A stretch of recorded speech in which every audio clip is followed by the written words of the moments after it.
Actually, it was quite early, and I'd say that a clear influence has been my mother. She also is an MBA, so I was like, okay, we can also do that. But again, there was no pressure that okay, this is what your mother has done, so you can also do that. I always had my options open, but somehow that is the career path that I chose, and I developed interest in doing. And for that matter, economics also was a very sound choice because I think you need economics for any kind of business that forms the basis and the basic of any business that you're doing.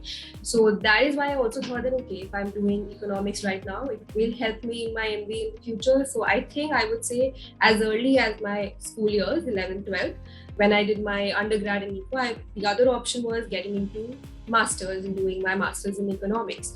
But like I said already, that I wanted to enter the corporate world, and doing a professional course would really help. And what better than a management degree? So that's when I decided that okay, MBA is what I will continue with. As in what I thought, even in my school years, I'll do that only. I never thought of that because again, before entering into an MBA college, you do your research, you do talk to people who are doing MBA currently or have done MBA currently. So earlier, there was a perception that freshers are at a certain disadvantage, or companies might not prefer that. But honestly, I think it's the other way around. A lot of renowned companies are actually looking for freshers, so it's never a disadvantage for a fresher. The only disadvantage I felt is that maybe people who have work ets, they might be, since they're used to working a certain number of hours in a day and they're used to that kind of deadlines and pressure from their boss, so they might be able to handle the pressures of Excel or of a B school better. So I think that's the only advantage that I thought a person with a work ex would have.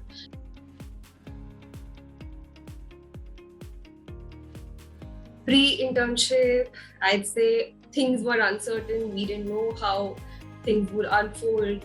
Will it be online? Will it be offline? And most probably it had to be online. The first song that comes to my mind is, I'm sure you would have listened to the song Pyar Hame Kis Mode Pe Le Aaya. So I just replace the word pyar and say, COVID Hame Kis Mode Pe Le Aaya. Ye dil kare haye, wohi to bataye, kya hoga? So a lot of uncertainty, you don't know what's going to happen. So this is probably one song that would describe how I felt before my internship. After my internship, having a wonderful experience, having a holistic learning experience, and fortunately bagging the PPO at ABG, I did feel like बादल पे पाव है या छूटा गाँव है, अब तो भाई चल पड़ी अपनी ये नाव है. There was this one time when just 5 minutes before a meeting to the CEO, my manager asked me to present it to the CEO. So while I had prepared the PPT, but up until that point of time, my manager, Mr. Vijay Gole sir, he only would present. But just 5 minutes before the final presentation, he asked me to present it. So at that point of time, I just felt that my ownership, the ownership of my project, that has been acknowledged by not just my manager, but also the CEO and the leadership. So that was one point where I felt that I made my mark.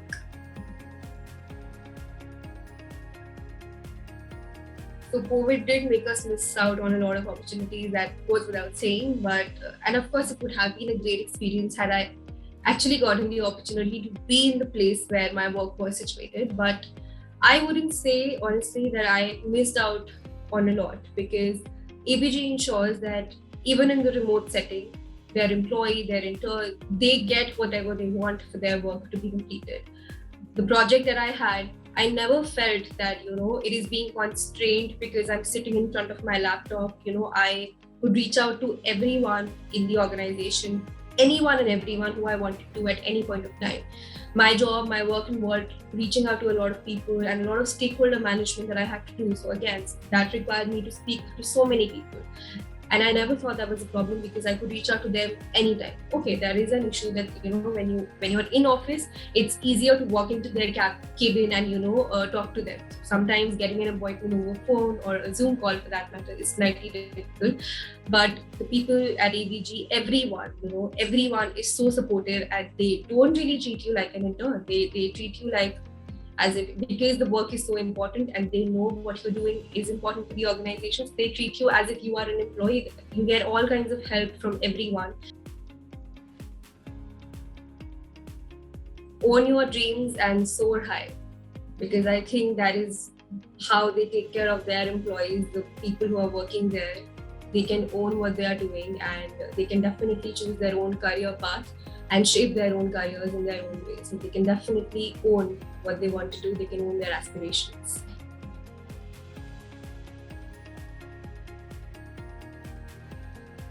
Both these things were quite unexpected for me. I never thought that I'd be the social media champ, and there was also a moment that I thought that I might, that I'm not in the race of getting a PPO, so I might not get that. So talking about the social media champ first. So what was the social media challenge? So this is, I think, an extremely wonderful way of engaging the interns into something that is not just work. So we would get a challenge every week. So we had 8 weeks, so 8 challenges.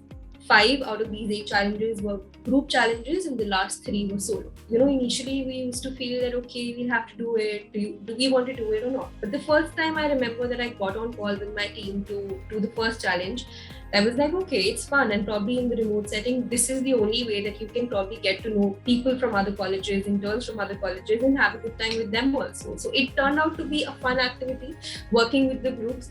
So we would put in our thoughts. We would get challenges that, we have to present this, we have to create a video, and meaningful challenges. It's not that you're doing something random, something that's related to ABG, something that's related to who you are as a person, what you've learned in COVID. So meaningful exercises. So we would just get on a call, quickly decide that, okay, this is what we want to present, and then make a video or a poster. So that also was a learning experience. I personally don't know how to make these videos and everything. So I got to learn that. So it was a great experience.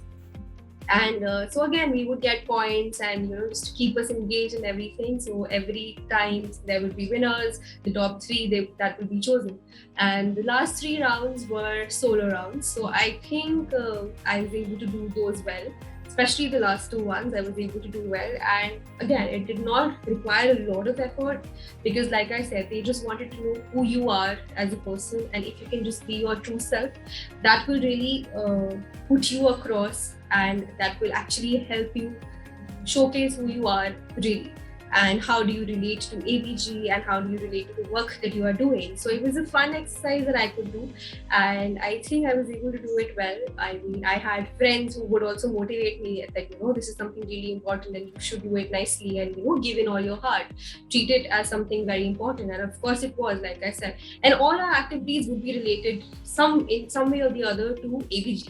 So again, it became all the more interesting, because since it is a part of what you are doing, you can do it nicely. So I think that's how I just kind of gave my heart to it. What set Avi apart is that she was a quick learner with an analytical mindset. She was able to make quick and data-driven decisions. Avi was very thorough in her work. She seamlessly collaborated with zonal heads to close all her work. One thing I remember about Avi is that she has excellent communication skills, and she managed all her stakeholders very well. Wow, that was totally unexpected. Thank you so much, Arva, for all those kind words. And honestly, you and the entire YTM team has been such a support throughout. Okay, how was your unpaid internship today? I have a paid internship, and that look okay. So, okay, there is probably this perception that internships are usually unpaid, but I don't think that's how it is actually, because when you're doing actual work, when you're doing serious work, so being paid is justified. And ABG, honestly, they don't make their interns do any project. They ensure that the projects that they're giving their interns are worthwhile, are the most crucial projects that are ongoing in the organization. So you're very much part of a project that is not just there, but something that the organization itself is working on right now, and that is what they want your perspective on. That is what they want you to work on and give your inputs to the organization. And those inputs should be valuable. They should be worthwhile. That they can be used by the company, by the organization.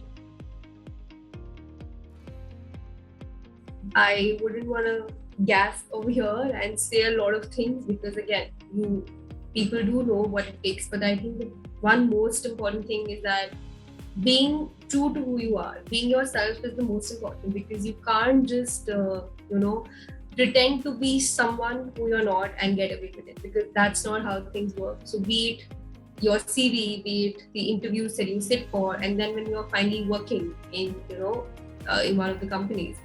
So just be yourself and just do what you're doing diligently, and that's what works. That's the most basic thing, but I think that's the only thing that is bound to work and that's sure to work. So whatever you're doing, just don't think about PPOs and don't think about getting it all. Just whatever you're doing, just please be focused and do that well.